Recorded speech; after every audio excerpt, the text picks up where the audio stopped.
Soorasamharam November 2ஆம் தேதி நடக்கிறது.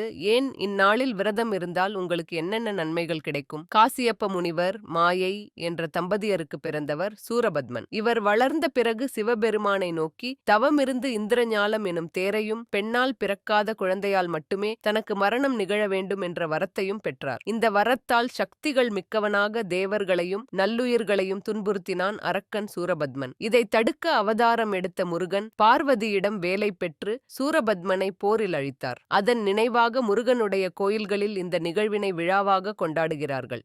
சஷ்டி விரதம் எப்படி இருப்பது?